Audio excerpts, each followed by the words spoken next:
اگر تم انکار کرو تو بے شک اللہ تم سے بے نیاز ہے، اور وہ اپنے بندوں کے لیے کفر کو پسند نہیں کرتا، اور اگر تم شکر کرو تو وہ اسے تمہارے لیے پسند کرتا ہے، اور کوئی بوجھ اٹھانے والا دوسرے کا بوجھ نہیں اٹھائے گا، پھر اپنے رب ہی کی طرف تمہیں لوٹ کر جانا ہے، سو وہ تمہیں بتا دے گا جو کچھ تم کرتے رہے ہو، بے شک وہ سینوں کے بھید جاننے والا ہے۔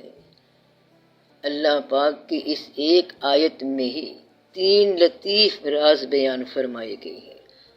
پھر اپنے رب ہی کی طرف تمہیں لوٹ کر جانا ہے۔ قرآن پاک میں متعدد جگہوں میں ہم یہ بات پڑھتے ہیں، سنتے ہیں کہ پھر تمہیں اپنے رب کی طرف ہی لوٹ کر جانا ہے، جیسے کہ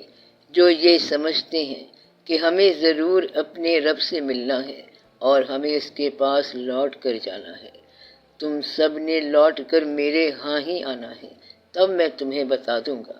جو کچھ تم کرتے تھے۔ وہ لوگ کہ جب انہیں کوئی مصیبت پہنچتی ہے تو کہتے ہیں ہم تو اللہ کے ہیں اور ہم اسی کی طرف لوٹ کر جانے والے ہیں۔ یہ لوٹ کر جانا، کیا اس کا مطلب یہ ہے کہ مرنے کے بعد جہاں سے آئے تھے وہیں لوٹ جائیں گے؟ اور یہ معاملہ اگلی دنیا یعنی اگلے جہان میں پیش ہونے والا ہے؟ نہیں، یہ لوٹنا اسی دنیا کا معاملہ ہے۔ وہ اس طرح کہ لوٹ کر اللہ ہی کی طرف جانا ہے، یعنی اللہ کے قانون کے مطابق نتیجہ نکلتا ہے ہر کیے ہوئے عمل کا۔ اس کو آسان زبان میں سمجھیے کہ اللہ نے انسان کا جو جسم بنایا ہے اس کے لیے کچھ فطرتی قانون وضع کر دیے ہیں، اور انسان اس قانون کے دائرے میں قید ہے۔ جیسے کہ اگر ایک انسان کسی اونچی عمارت یا پہاڑ سے گرے تو اس کی ہڈی پسلی ٹوٹ جانی ہے، بھلے وہ بندہ مومن ہے یا کافر، نتیجہ یہی نکلنا ہے، کیونکہ انسانی ہڈیوں کی ساخت اس کے مطابق ہی بنائی گئی ہے۔ اب اگر کوئی آگ میں ہاتھ ڈالے گا تو آگ اسے جلا دے گی،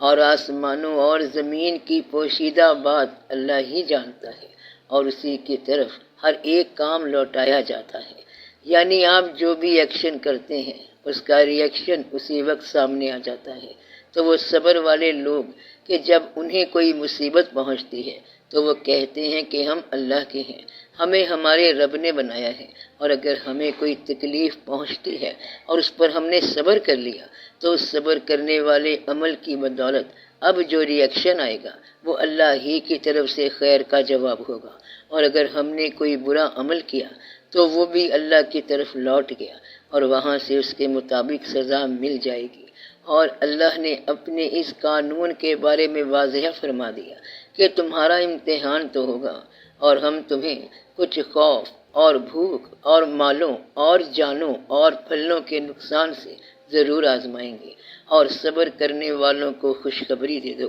کہ ان کا ہر عمل اللہ کی طرف لوٹ جانا ہے۔ اب سورہ فصلت کی آیت کے اگلے الفاظ پہ غور کرتے ہیں کہ سو وہ تمہیں بتا دے گا جو کچھ تم کرتے رہے ہو۔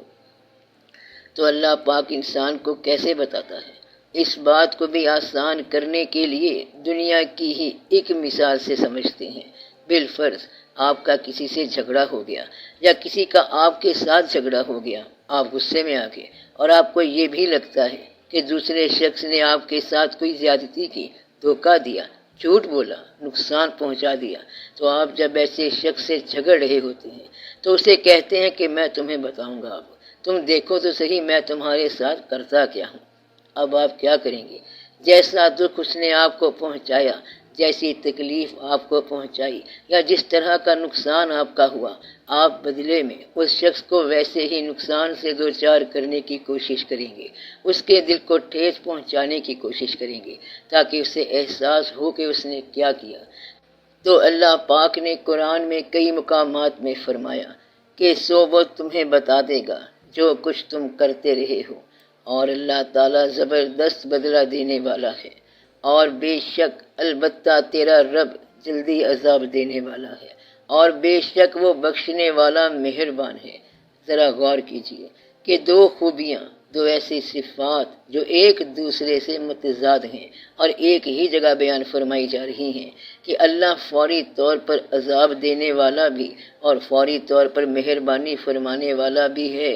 تو وہ تمہیں بتا دے گا جو کچھ تم کرتے رہے ہو، یعنی تمہارا کیا جانے والا کوئی بھی اچھا یا برا عمل اس کا نتیجہ فوری دکھا دیتا ہے، یعنی حالات پھر تمہارے اعمال کی وجہ سے تمہارے خلاف یا تمہارے حق میں تم پر اترنا شروع ہو جاتے ہیں، تو جو کچھ تم کرتے ہو اللہ تمہیں بتا دے گا، یعنی ان کے نتیجے ساتھ ساتھ لیتے جاؤ،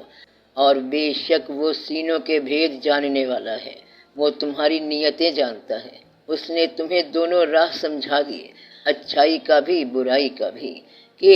اور ہم نے کہا اے آدم تم اور تمہارا جوڑا، یعنی انسان اور اس کا جوڑا، یعنی حقیقی انسان اور اس کے اندر موجود نفس اور روح، یعنی اچھائی اور برائی، یعنی نیکی اور بدی، یعنی جنت میں جا کے رہو اور اس میں جو چاہو اور جہاں سے چاہو کھاؤ، یعنی جو تمہارا ٹھکانہ ہے وہاں رہو، اور وہاں تمہیں پابندی نہیں کہ تم نیک راہ پہ چلو یا بری راہ پہ چلو، تو تم چل تو سکتے ہو، لیکن اس نافرمانی کے درخت کے نزدیک نہ ہی جاؤ، بس اس درخت کے قریب مت جانا، یہ تمہارے نفس کا گمان کا درخت، یہ خواہش کا درخت، یہ شر کا درخت، ورنہ پھر ظالموں میں سے ہو جاؤ گے، اپنا نقصان کرواؤ گے۔ تو انسان کو یہ دونوں اختیار دے دیے گئے، پھر شیطان نے یعنی نفسانی خواہش نے، انسانی وسوسے نے، انسان کے گمان نے اس کو وہاں سے ڈگمگا دیا اور پھر انہیں اس عزت اور راحت سے نکالا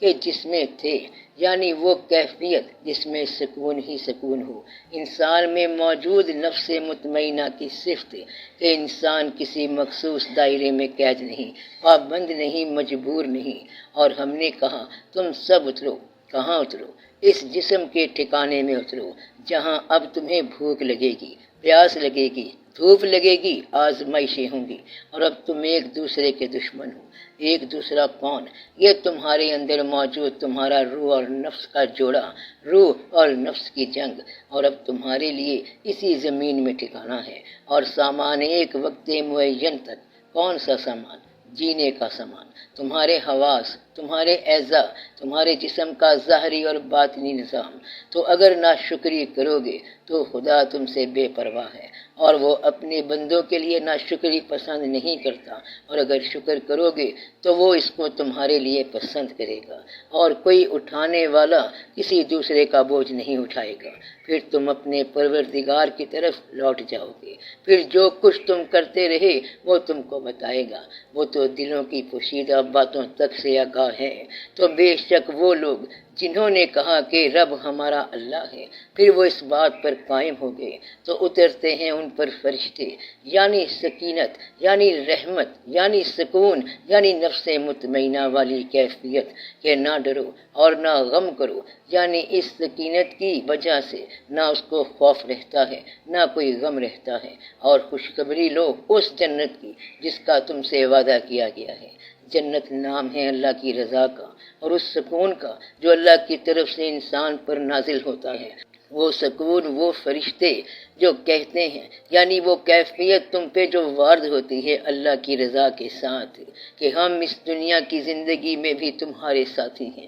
اور آخرت میں بھی تم اسی سکون کی کیفیت میں رہو گے، نہ تمہیں کسی قسم کا ڈر ہوگا اور نہ ہی کسی قسم کا غم ہوگا۔ وہاں جو کچھ تم چاہو گے تمہیں ملے گا، تمہیں سکون ملے گا، تمہیں راحت ملے گی، اور ہر چیز جس کی تم تمنا کرو گے وہ تمہاری ہوگی۔ اور اس دنیا میں اللہ کی رضا کو تسلیم کرنے پہ اور صبر کرنے پہ اور نیک اعمال کرنے پہ تمہیں جو سکون ملا، جو راحت ملی، جو قلب کو تسکین ملی ہے، یہ غفور الرحیم پروردگار کی طرف سے مہمانی کے طور پر ہے، کہ ابھی یہ اس دنیا کی زندگی کی سطح پہ ابتدائی انعام کی شکل میں ہے، اصل مہمانی تو دوسرے جہاں میں کھل کر سامنے آ جائے گی۔ کہہ دو دنیا کی زندگی میں یہ نعمتیں اصل میں ایمان والوں کے لیے ہیں، قیامت کے دن خالص انہی کے لیے ہو جائیں گی۔ اور اس شخص سے بہتر بات کس کی ہوگی جو اللہ کی طرف بلائے اور نیک عمل بجا لائے اور کہے